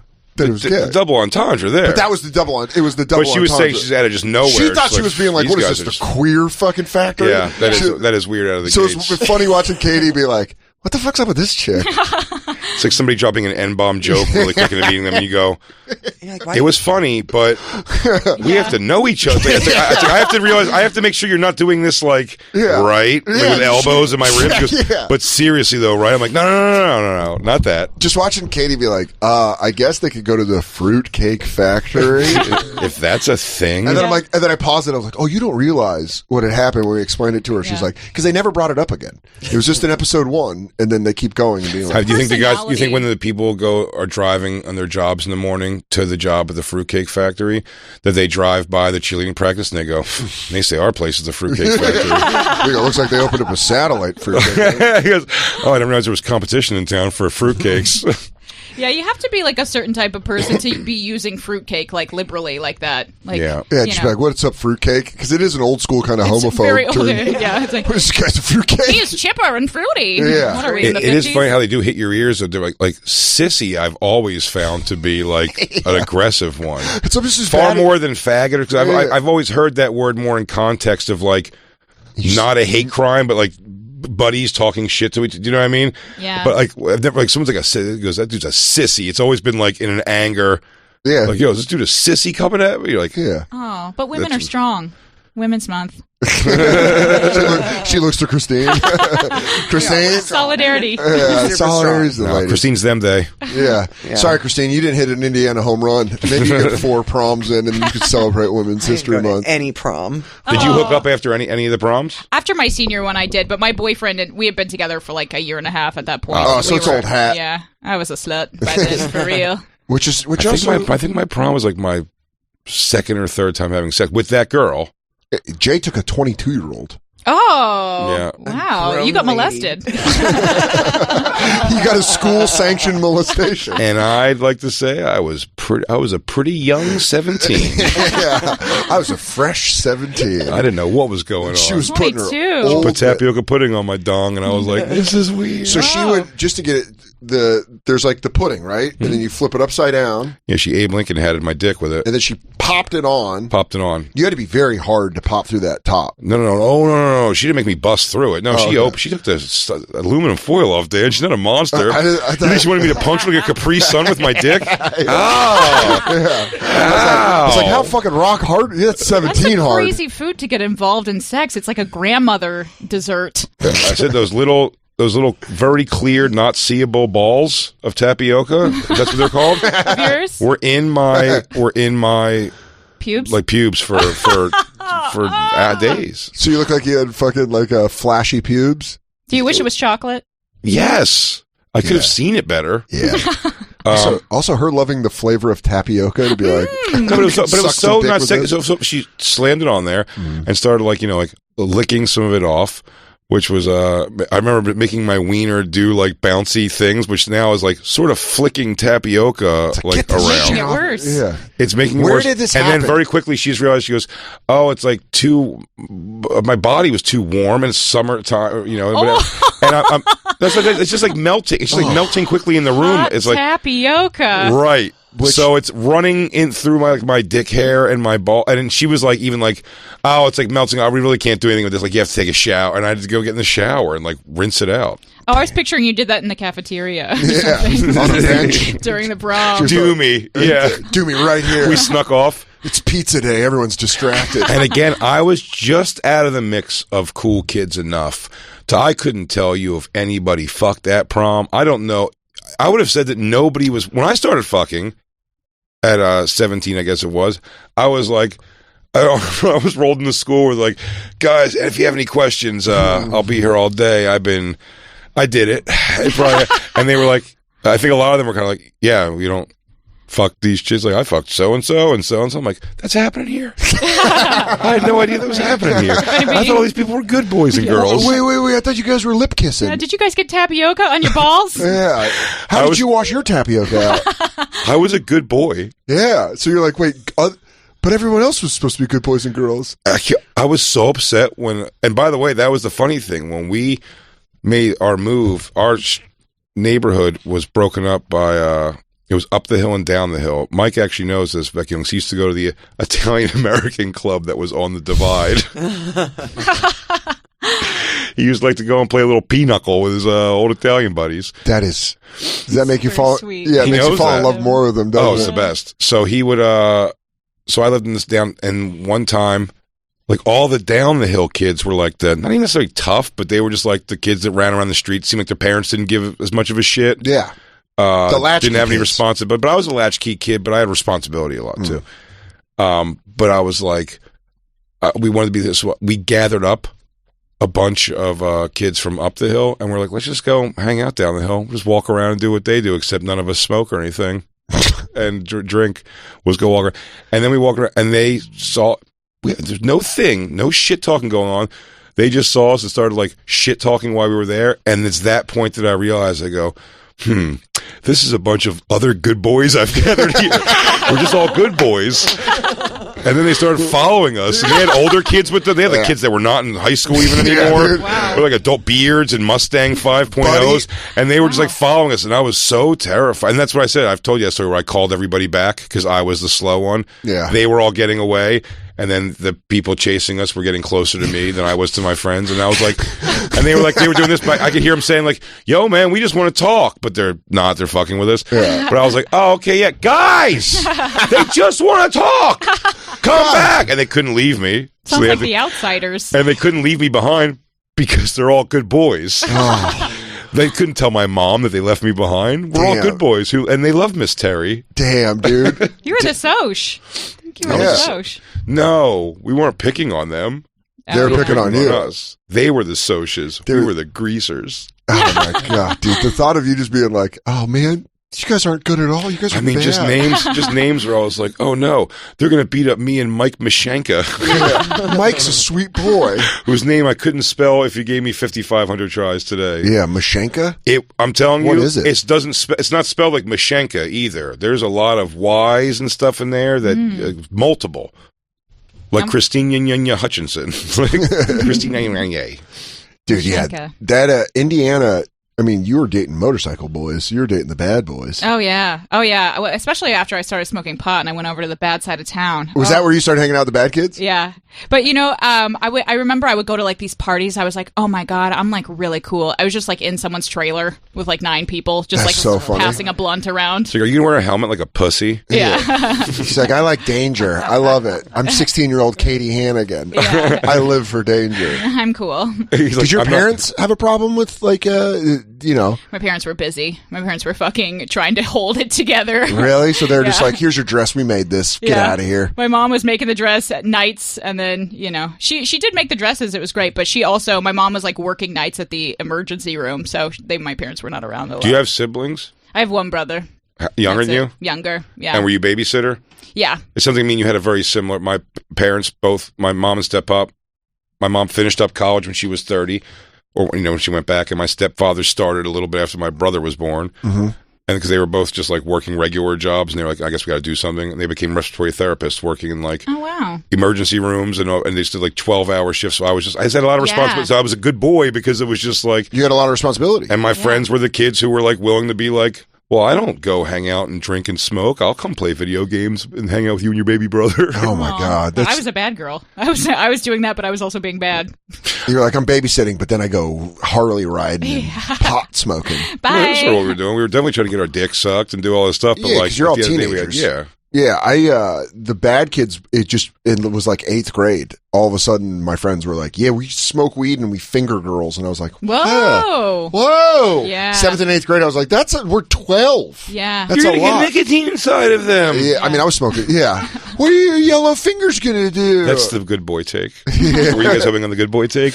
Don't put fingers inside of them before you wash your hands. Yeah. Before girls, it was all about cigarettes. There was like the summer of in between 7th and 8th grade. It was like more important, like getting cigarettes than it was. Cigarettes were cool in the 90s. I remember I had little candy ones, and I would pretend to smoke them in my room. Like, Did they have the gum ones that would blow the powdered smoke? Those were awesome. Those ruled. Yeah, and then I just started liking real cigarettes, and I was like, these are cool. I've gone full circle. I'm back to liking cigarettes more than girls again. I'm right back to that.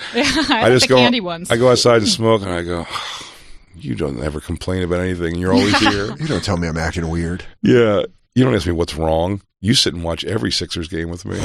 Sweet cigarette. Sweet, beautiful cigarette. Yeah, man. The fact that you have all homemade dresses is awesome. That's like a fun throwback thing. They're pretty cool. I think actually one year, my senior year, I think I did actually buy mine. I bought it from a thrift store. How did you break your mom's heart?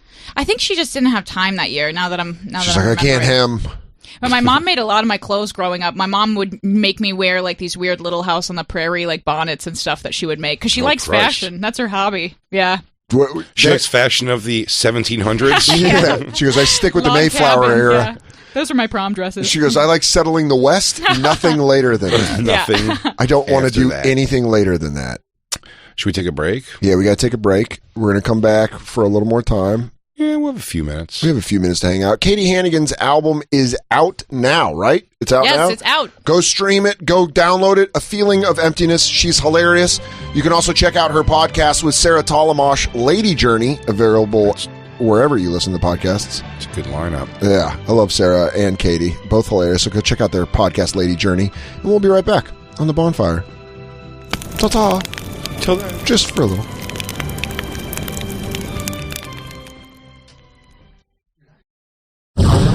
And now, back to the Bonfire with Big J. Okerson and Dan Soder.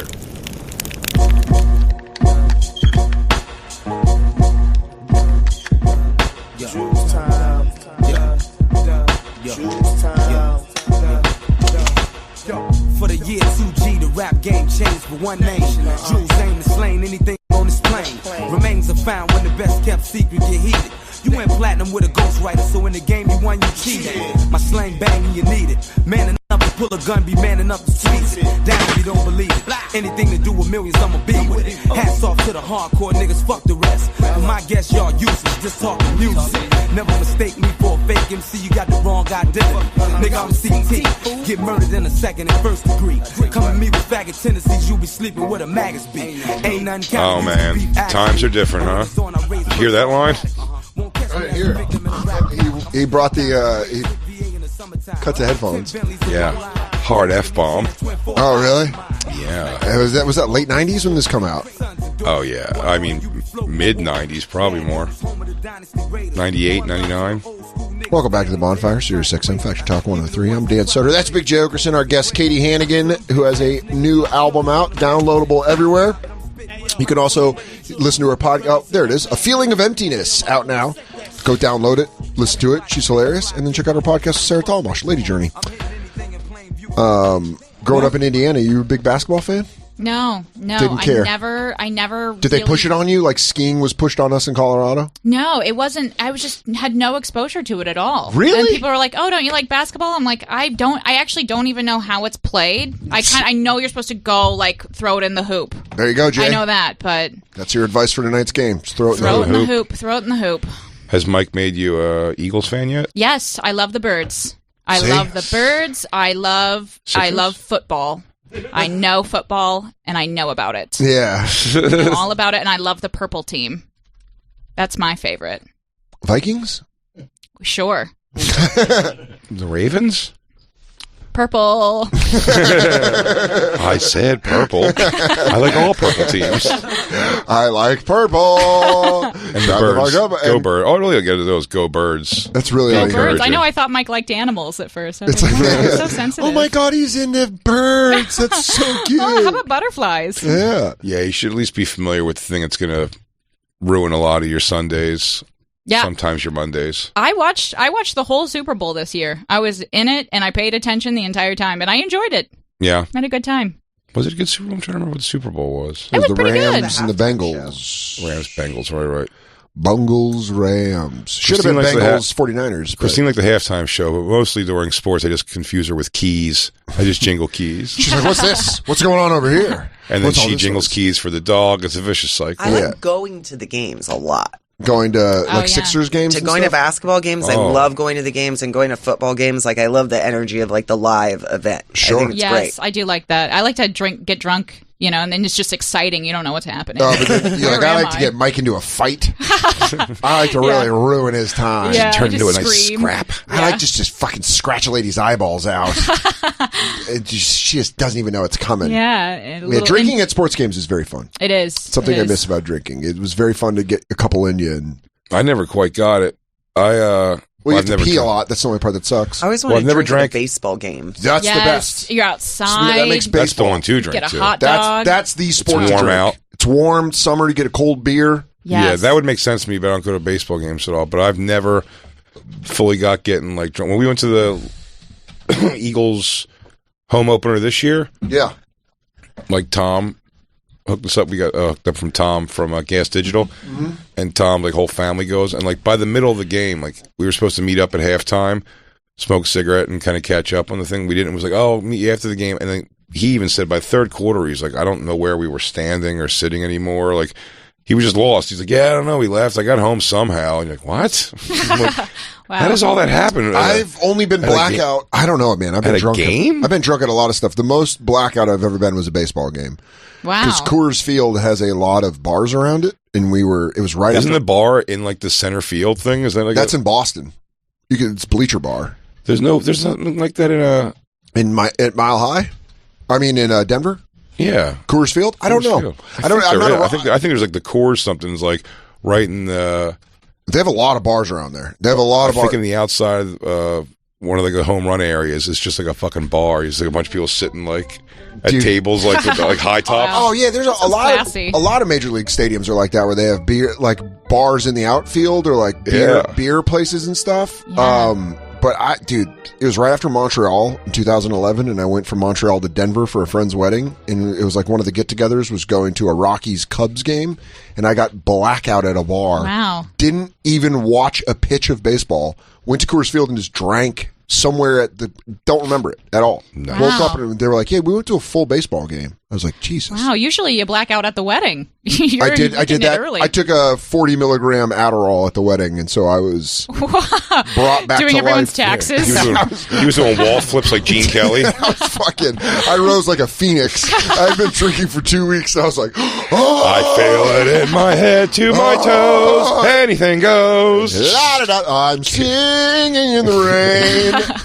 And then I had that speech that you made at the wedding. I was like, "Dude, I'll fight everybody. I think everybody here is too big pussy, and no one will fight me." I had a breakdown the next day. Oh God, that's tough. I was hungover, and the Adderall wore off, and I was at my mom's house, and she lives on a busy street, and I had to go get cigarettes on a hot day. I can remember how my mouth. You just reminded me to think of Lewis's speech. Was it Veter's wedding?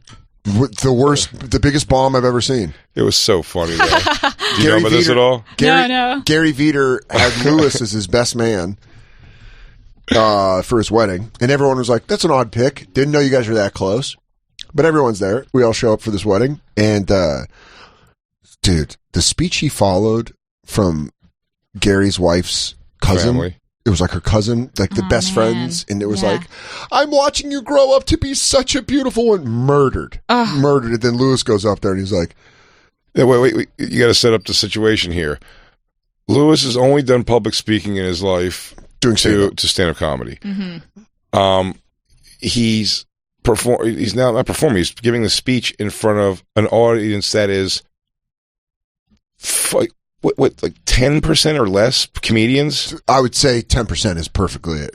Like a majority of it is her family, and then it's Veter's family who just like his friends from college that we had never met. Mm-hmm. So they showed up and we had to like smell each other's butts because all the groomsmen were like comics, and we're like, who are these guys? He's like, these are my best friends from when I was growing up. Wow, and they were like jealous that you guys got to probably. But all I know is Lewis went up and made the whole speech a state of the industry. Yeah, but to everyone. Exactly. Right away he goes, marriage is a lot like stand-up comedy. That's all the analogies. Go out every night and you work at it, and then eventually you become better. You know, comics are like general. Family. Comics we're the only family we got. It's like, and then the difficult times come and you feel like God's giving you the red light, you know what I mean? And you got to wrap it up. No. But dude, I watched because I was sitting at a table where we were to the side of Lewis. So I got a view of who was watching him. I could see the people's faces, and you saw the people start with the smile of like Gary's friend. Okay. And you saw their family be like, "Oh," to like, pardon me. Is this gonna look at the titties on this pig? Is this mic already on? They're like, their faces changed. They're like, is this gonna be all about comedy? It was only about comedy, dude. And it went on too long. Sometimes in life, you're gonna want to do something else, and your wife's gonna want to do something else. Like when Brian Scott McFadden bumps you on stage at Stand Up New York. You go, Wayne. Yeah. That's pretty bullshit. That's all these tickets are posted on. But my time was 9:15, and now it's 9:30, and I'm not on yet, and I have another spot. Well, now are you gonna drop checks? Are you gonna drop checks so I'll be on my spot? Anywho, such is life. Love, jokes. But, dude, he got done, and it was like Norman and List were sitting at the next table, and List just gave one of those, like, Lewis was at my table, and he's like, "Shut the fuck up, List. It wasn't that bad. It was, guys, was it that bad?" And everyone had to be like, "Dude, that was what." Was what bad, dude? I was in the bathroom. What happened? Talk? Did you give a speech? I bet it was good. Oh, dude. It's always awkward when you see someone bomb and you have to be like, it was fine. Good job. Fine. Your mother-in-law is like Esty in this situation. She booked me, but the bitch says she didn't. Yeah, she booked me. She made the mistake, but she won't admit it, so now I gotta eat crow. Anywho, such is marriage. It was my favorite coming together of two worlds that didn't blend. Wow. Oil and water. But Lewis all he was thinking about was the 10 people he knew that were going to the wedding. Yeah, he thought about me, and List, Norman, and touching Samaril. their hearts. Yeah. And touching their hearts and minds. With an analogy. This is why I'm not having any comics at my wedding. You shouldn't. No. Don't be invited. No. And I mean, I would hope to get invited, but I get if you don't. You can come. Katie can tell me how it went. You guys can She come. goes, Yeah, Katie "Oh will my come. Thank you. Christine and Katie have to fill in Jay and I. Literally nobody invites us to their wedding, so you have to invite us to your wedding. Sit me behind the gondola of the guy playing old Italian songs on a hand accordion. You guys can go buy the roasted red peppers. Oh, just sit me by Mike's mom so I can watch him kiss her hand a bunch and go, Mama Vecchione. Their figs and prosciutto are top notch. The Mamma Mia balls, you're doing it with the pasta She's like, why are you talking like that? You've been in my house before. Yeah. I'm like, Mama Vecchione, on this special day, your boys are marriage. It's going to be a great day. Yeah, that'll be a lot of fun. But I totally get not wanting to have comics at your wedding. That's why people do destination weddings. I'm like, oh, I get it. I'm like, Yeah. South Africa. Hope you can make it. Dude, Sorry. It's only 26 hours. Do you even care about us? My buddy literally called me and was like, "I'm getting married in August and it might be in Central America." I was like, "What is this, a drop? Is this a heroin drop? Yeah. Are we fucking shipping people?" Well, you know, Vanessa's been muling through the quarantine because to save for the wedding. Yeah, probably. she has a huge pussy and no job, so we've been able to get her back and forth across the borders. There's a suspect diamond mine in Uruguay, and she's been smuggling diamonds up through Central America. We have a lovely pavilion. In her hey. Yo, would you do stand up at your own wedding? Oh God, no! What kind of person do you think I am? It'd just be funny if you're like, and now 5 minutes on marriage. And now I like to subject everyone to myself. Have you ever done a wedding that someone? We have to wrap this show in like a minute. Have you ever been to a wedding where somebody does a choreographed dance? Oh, I've been to yes. two. I've been to two. And I've been to multiple weddings insane. where that's happened. You've been to two? It's insane. Yeah. And by the way, I'm talking about. You know what? You could probably bring up the scene. You ever see the wedding scene in? It used to start with our old song. What's that Jake Gyllenhaal cop movie where it's like real gritty? End of Watch. Yeah. And they do like a thing where they work out some like crazy dance they do together. If you could find that scene, it's so annoying. It's a thing. When Pauly Z from Z-Rock was married for 10 days to this girl. 10 days. 10 days is crazy. That's probably less time than they rehearse the dance. Absolutely it is. It's nuts. Yeah, that's the scene for sure. Anna Hetrick and him. We have another minute, Lou? Yes. Full minute. This is but while we're getting the video, make sure you go get Feeling of Emptiness, Katie Hannigan's new album. It's out now. Go listen. Download. Stream. Go listen to it. Download it and stream it. Thank you. Yes. You're welcome. You know? Oh, of course.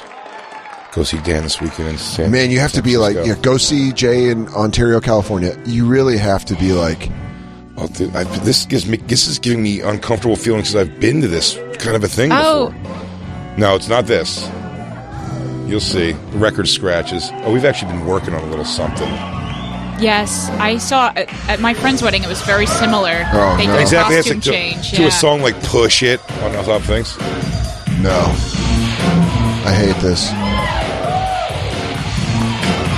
I know there's people that have done this that are listening that are like, fuck, we did that. Yeah, Black it's like Lou? you're trying to convince your friends That's that it's going to work. almost Black Lou. Almost. You said no eventually. You put your foot down. Yeah, my white friends wanted to do an NSYNC dance, and I told them to fuck off. Oh, bless you.